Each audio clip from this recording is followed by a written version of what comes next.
On the third day of Brucemas, my Bruno gave to me 3 Seagrams as 2 dumb cartoons and a die-hard battery. Broadcasting live from inside the Power Band. This is the Blah, and this is the Many Days of Brucemas. I'm your host, Santa Mulvey. Good one, Brad. Along with my holiday friends, Ben. Can I be a Jar Kringle? Oh, yes, thank you. Yep. Along with my friends, Jar Kringle. Merry Christmas. I mean, Brucemas, sorry. Oh, you're both dead early in the show. And Yeah, what would mine be? Elf Lab Forever. Orange Sassy Claus Swirl. Sassy Claus. Sassy Claus is pretty good. I like Sassy Claus. And Sassy Claus. Happy Brucemas, everybody. That's right, folks. We're celebrating Brucemas. There's cheer in the air. There's Bruce memorabilia and movies in the air. And we are filled with joy and love and Seagrams wine coolers. And Seagram's delicious golden wine coolers. Folks, before we get started on this episode, we encourage you to follow the link to our Seagram's Golden Wine Coolers playlist on our YouTube channel. Enjoy that for 5 minutes of your life, and then listen to the episode, and then go watch it 4 more times. Today, for this day of Brucemas, folks, we're going to be talking about Seagram's Golden Wine Cooler commercials. Because they're so good. Maybe it would, we could fancy the folks at home with a tale of how we came upon this whole thing. That's a good idea. I have no idea. You brought this up, I thought, back in the day, didn't you? I did. Yeah, I believe we were doing a after show, our sort of post-show call. I remember it being at night. Sorry, it was a wintry... Tell a ghost story?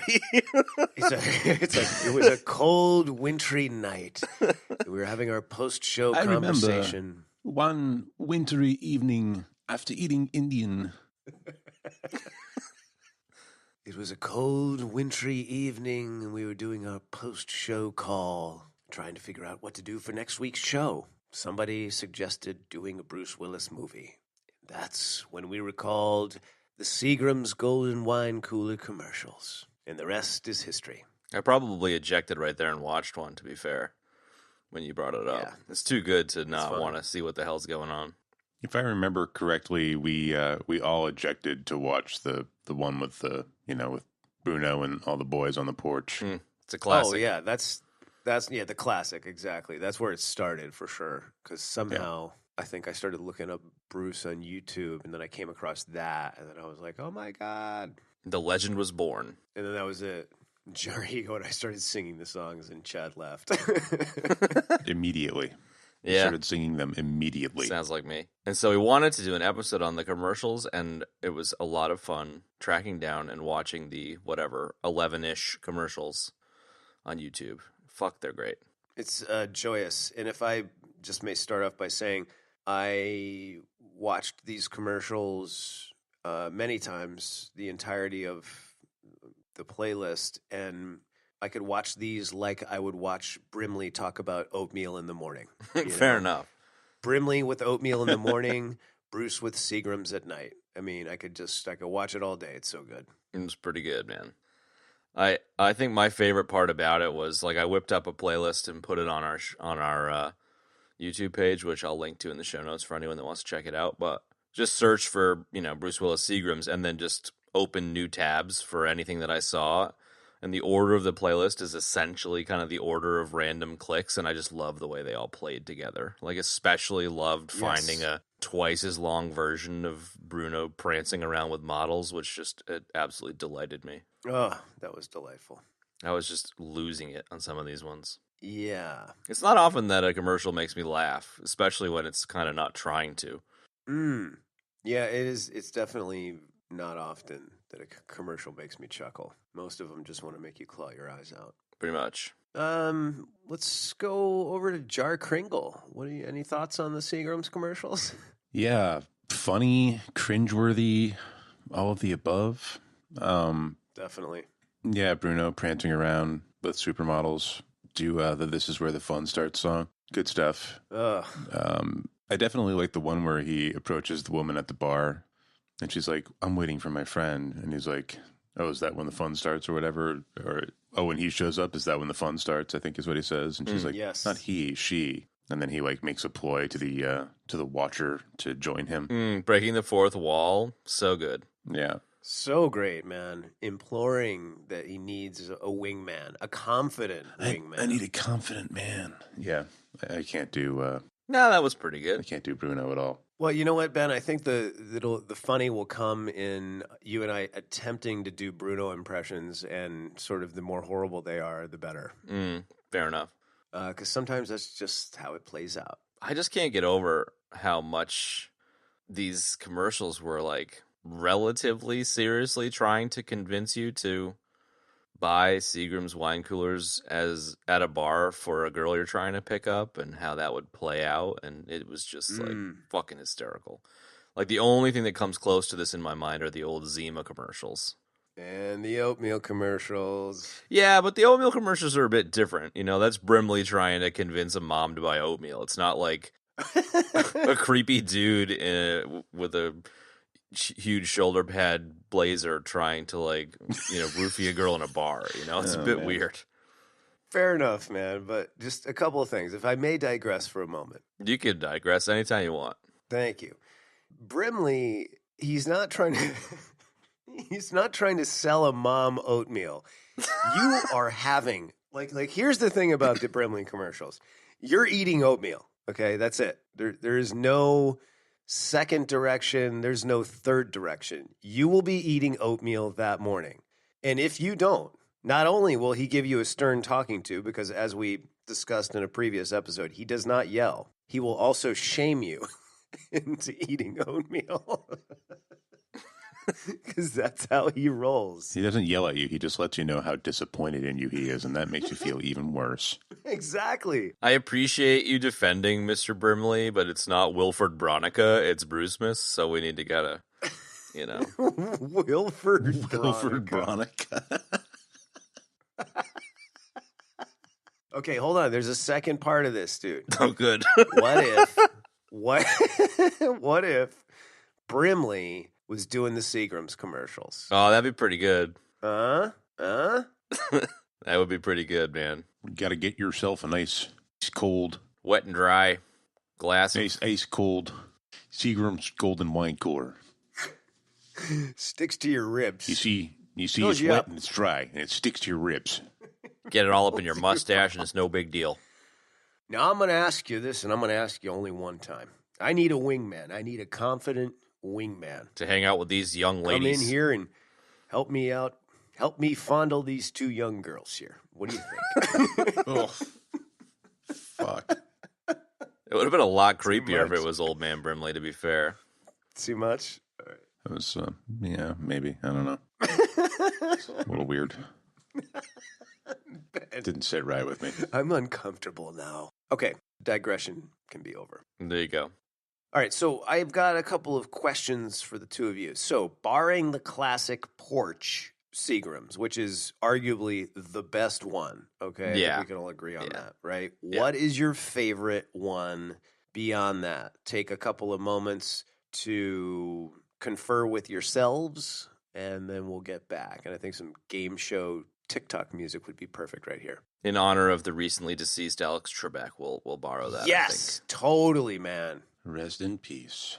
R.I.P. Alex, man. You were awesome.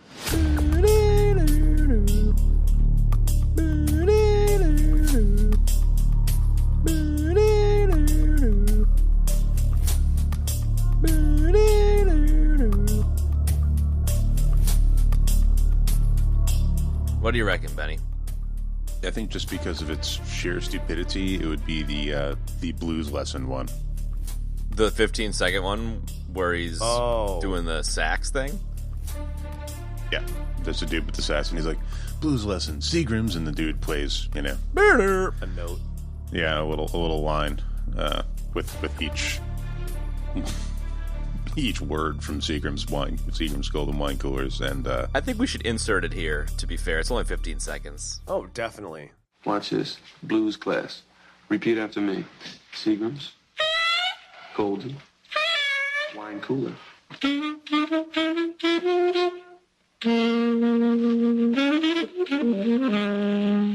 That's pretty good. That's a good call, Benny. I like it. yeah. Yeah, it's that is just- a good call.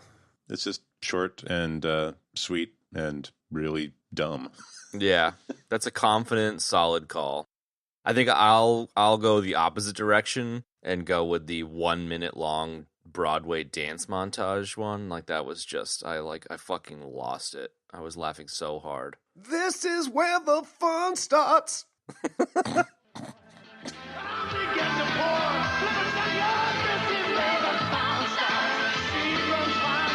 It was just too good, especially considering that I watched it early in the playlist for 30 seconds and was like, that was delightful, and then caught a 1 minute version later in the playlist. It was like a reprise on an album, and I just fucking loved it. God, that's delightful right there. Man, those are really strong choices. I'm gonna go with creepy guy in the building next door. I just there's something about that particular one that is just so creepy and dumb and all of the above. Like, It's wet, and it's dry, and it's Seagrams. Remember? But I don't like to drink alone, remember? But you're not alone. You Seagrams. this is when the Grapes of Kev engine kicks into overdrive. You know, it's like, Oh boy. why is he, what does he just sit on his freaking windowsill all the time? I mean, like, does he not have anything better to do? And like, why does he live in such a crappy apartment? And she looks like she lives in a crappy apartment, and it's so close to his. Like, why would a chick like that be living in such a crappy apartment and have nothing in her fridge except one Seagram's Golden Wine Cooler? And how does he even know her number? And how did he break into her house to stick a wine cooler in her fridge? Well, if he was going to do that, why doesn't he just break in and Hang out at her house. hang out and sit and drink a Seagram's and be like, "Hey, you want to join me?" You know, or something sexy, cute like Bruno would do. Wow. I am so happy that you just gripes of Kev out. That was a lot of questions, and I don't know if I can answer any of them. No, I got nothing. I got nothing to answer that. You know what? Sometimes those questions are rhetorical. I don't know what the answers are. That's a good choice. That's a good choice. Bruno as Scream phone stalker. Yeah, exactly. Part of me kind of wanted the German nihilism one to be up there for me, but I just couldn't quite pick it. It's an honorable mention for sure, though. That's just Oh, definitely. too I'll agree good. with that. Yeah, honorable mention because Worthy of mention just for its sheer bizarreness. I wish there was some backstory on that shit. Like, it'd be interesting to know who the model or unassuming model in that commercial was. It's wet and it's dry. Wasn't that last summer's line? but that was my apple juice. But my girlfriend cut off her toe. I get you a toe. But that was my apple juice. But I don't like to drink alone. You're not alone. I'm the creepy guy in the building next door spying on you every day. God, that one. Jesus. Looking down on you. We should totally make a Fabiana Moneta Bruno Seagram's Golden Wine Cooler. Like, that'd be pretty funny. Oh my God, yes. Fabiana Moneta.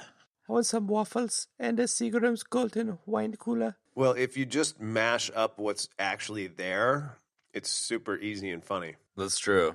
If she just goes, I want a piece of blueberry pie to go with the pancakes. And he goes, but it's not time for pancakes. It's time for Seagrams. It's wet and it's dry. It's wet and it's dry. And instead of riding off on a motorcycle at the end, he prances down the street. Totally. I was just thinking about that.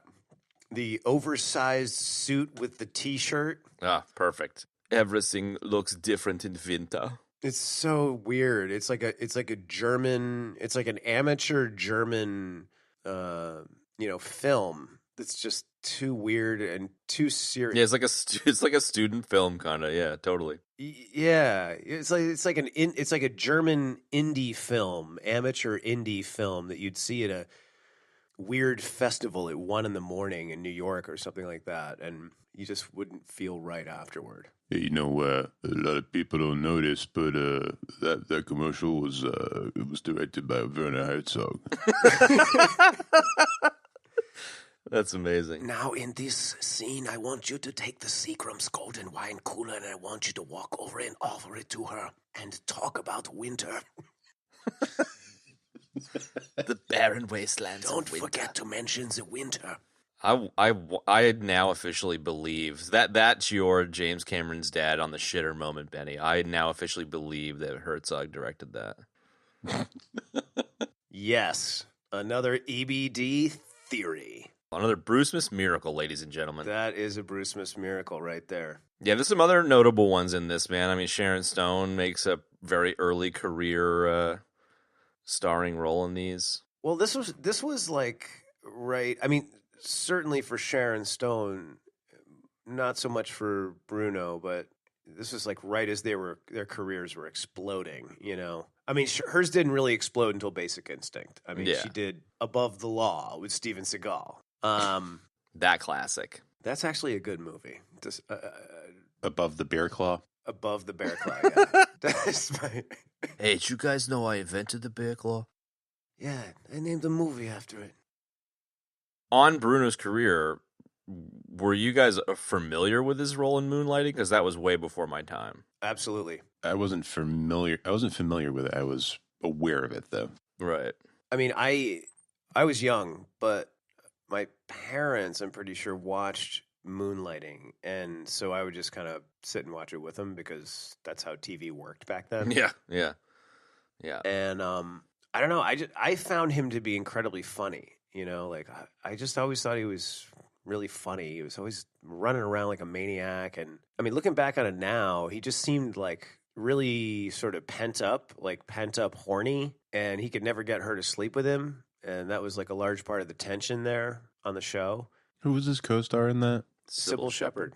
Sybil Shepherd, okay. The lovely Sybil Shepherd. And I don't know. I thought it was funny. And that was my sort of frame with him. And then I remember, I guess when Die Hard would be the first like large movie that came out with him, I was like, wow, it's the guy from Moonlighting. Yeah. Because I would have totally assumed that the Seagram stuff would have been a little bit later on in his career. I didn't realize that it was like he achieved some level of fame with Moonlighting, which was before my time, so I have no reference, but then did Seagrams and then did Die Hard. So it surprised me that it was like pre-Die Hard, you know? Yeah, it is. And I mean, he did achieve fame on that. It wasn't... The Moonlighting thing was a big deal. I just never heard of it, so I have no reference. Well, wait. That's all I'm saying. What do you mean, Ben? Like, expound on that.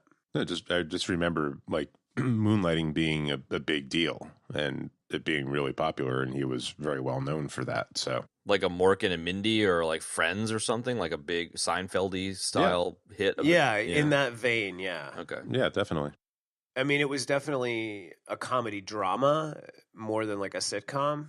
Yeah. Okay. But because I was like 5 years old, 6 years old when it came out, so I was fucking watching Mr. Rogers. I had no idea what was going on. Is that a Mr. Rogers death? Yeah, that's I was trying to think of something Fred Rogers to throw in there, but nothing came to mind. That said, we were touching on Sharon Stone's commercial for a second there, and it was a bit earlier in her career. It was kind of cool to see the two of them playing off each other, even though it was like a really weird commercial. Yeah, it was. I mean, Basic Instinct came out like, I don't know, probably... In the 90, I think. Yeah, I was going to say 91, but... So she was still very unknown. I know that Above the Law came out around 89 or 90, and she was in that. And then Total Recall, obviously, shortly after Basic Instinct. Yeah, hold on a minute, movie. I think you meant Above the Bear Claw. Nico, I need a bear claw. You gonna be down at the bakery later? I'm gonna come down to the bakery. I'm gonna give you a bear claw. Does that mean that Seagal should have done the Seagrams commercial with Sharon Stone?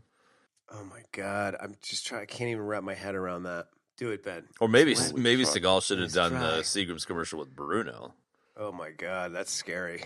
Totally. I mean, look, she so her career was blowing up or was about to blow up. They never would have hired him to do Seagrams if he hadn't achieved the fame with Moonlighting. There's no way. Like, why? You know what I mean? Yeah. I mean, you can tell he's so, like, you know, confident, snarky, you know, cute, smart Bruce in that. And I'm rightly so. I don't mean that in a negative way. I mean, he's awesome, man.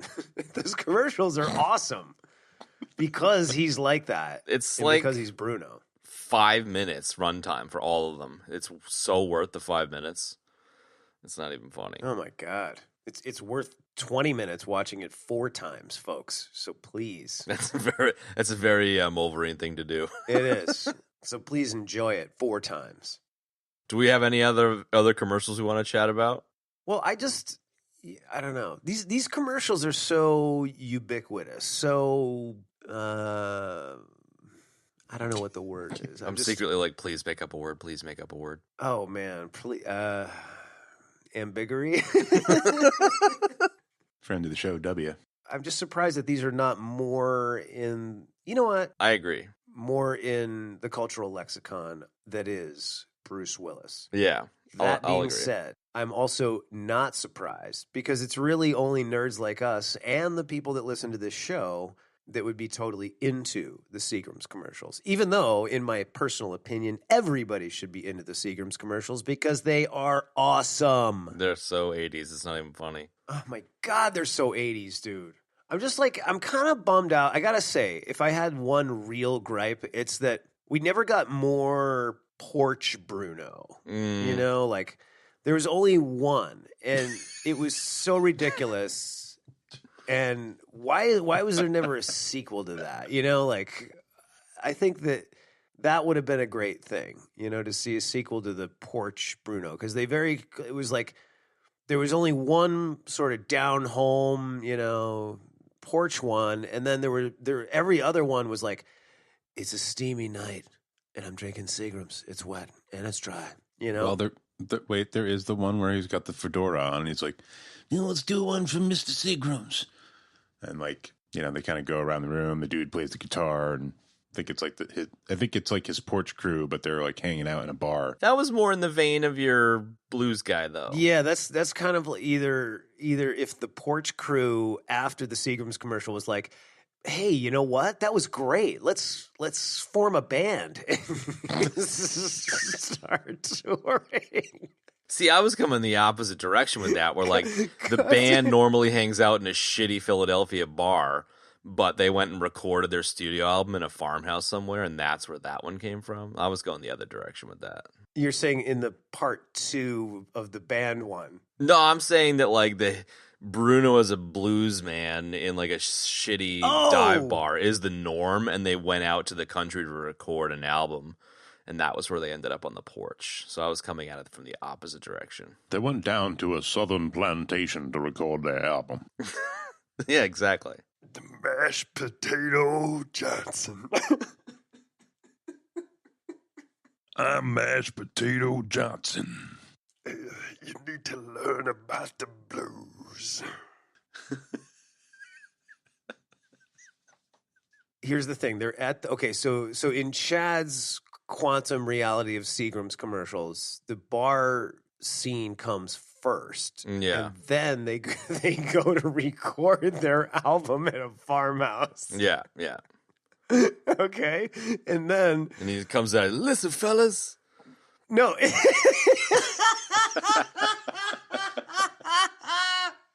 Exactly, dude. He's like, they're all taking a break, quote unquote. And he rolls out and does that.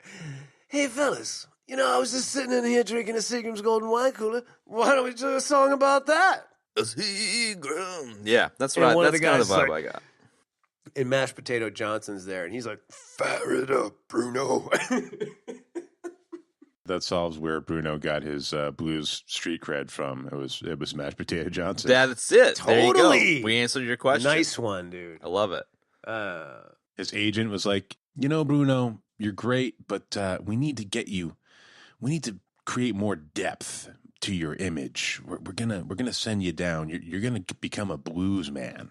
All right. And along the way, he met the Jim Carrey sort of Axl Rose from In Living Color when he's hanging out with Calhoun Tubbs and he's like, I really, really need to learn about that blues.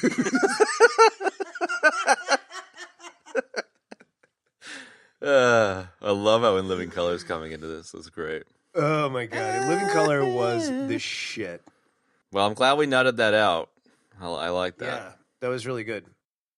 You give me one from Mr. Seagrams. Oh, you know who would fit perfectly in that band is I act like I'm from the South, Southern bluesy Steven Seagal. Sure. Definitely. Another self-proclaimed blues man. Exactly. And that's exactly why I said it. Another self-proclaimed blues man. And if you ever watch his shows, which are terrible, like the movies he does now, one of his like cop, sort of ultimate agent leading a team of super secret ultimate members, always starts off with him singing in his band at a bar, and it's always some bluesy garbage, which is not as good by any stretch as the Seagrams Golden Wine Cooler impromptu porch session song. Am I just spazzing out too hard right now? A little bit, but that's okay. A touch, but I'm into it. That Bruno one. like Oh, Mr. Seagrams. All right, man. Is that what he does? Yeah, and then he's like, "Oh, do one for Mr. Seagrams." He's my kind of guy. Yeah. Oh my God, dude. Holy moly, Oh, man. fuck. Wait a second, dude. I gotta watch that again. You gonna inject? Yeah, I am. Full on. I'm announcing it. I'm not trying to sneak away. I'm ejecting to watch this. We'll play the audio underneath as a bed. Fuck it. No, fellas. Look here, fellas. Let's do one for Mr. Seagram. Now, look here, Mr. Seagram. You sound like my kind of guy, yeah. You make that Seagram's Golden Wine Cooler. And you make it wet and dry. Oh, now, Mr. Seagram. You're my kind of guy. My kind of guy. Hey, remember when we were back at the barn and we came up with this great idea? A band that sings Seagrams commercials. That's so Troy McClure. I'm Troy McClure. Here's a great idea, fellas. Let's do a band that just sings about Seagram's Golden Wine Coolers. These cookies are so good. Mrs. Simpson, by taking this case, you get a free smoking monkey. That's what that whole thing sounds like. Focus Trinity. Look, he's taking another puff. Oh, who would have thought Brucemas would be filled with so much joy, ladies and gentlemen? Right? Ah, that was great. All right. Well, that concludes our Seagram's commercials episode, I think. 40 minutes in. I think we got it. We got it. Thanks for joining us on this very special of the many days of Brucemas, folks. We love you, and we'll see you next time. See ya. See ya.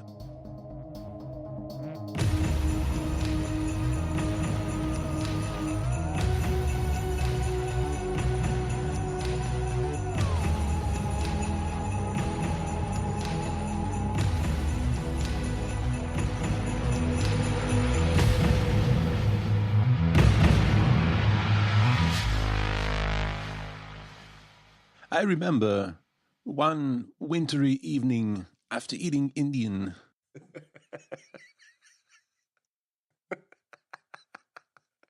Have you started taking lovers' walks? She whispered into my ear, her breath rich with faraway spices. Our bodies sluggish with goat meat.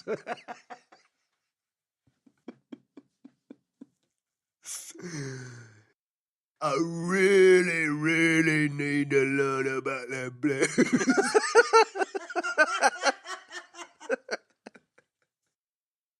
Beady, beady, beady. Stop into it.